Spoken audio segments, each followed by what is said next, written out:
Allons à Gontougo pour la suite de cette édition.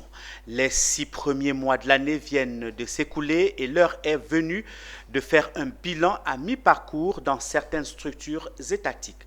C'est le cas de la direction régionale de la santé du Gontougo où l'ensemble des responsables de départements et des structures sanitaires de référence de la région se sont retrouvés autour de leur premier responsable régional, Dr Tia André, en vue de faire le point des activités sanitaires du premier semestre.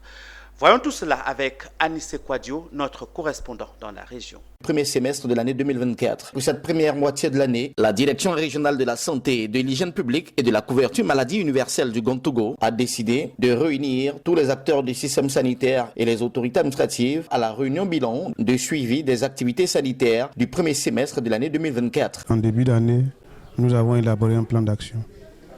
Et à mi-parcours, il était très important de marquer un arrêt à l'effet d'apprécier, voir à quel niveau de réalisation des objectifs que nous nous sommes fixés, la région se situait. Pour le premier responsable du système sanitaire de la région du Gontougo, il est important de dégager les perspectives et les défis à relever pour les 6 prochains mois. Faire en sorte que plus de 70% des femmes enceintes fréquentent les consultations prénatales au premier trimestre de la grossesse, et comme ça, on a une protection aussi bien de la mère que de l'enfant. Beaucoup d'efforts ont été faits pour permettre à la direction régionale du Gontougo de garder toujours ses indicateurs de performance, classés 3e au plan national sur les 33 régions sanitaires de Côte d'Ivoire. Cette activité vise à apporter des réponses efficaces aux problèmes sanitaires rencontrés. L'occasion pour l'ensemble des directeurs départementaux et les partenaires de mise en œuvre qui accompagnent la direction régionale de présenter leurs données et leurs acquis et également les défis qu'ils entendent mener pour les 6 prochains mois. Sans déguer,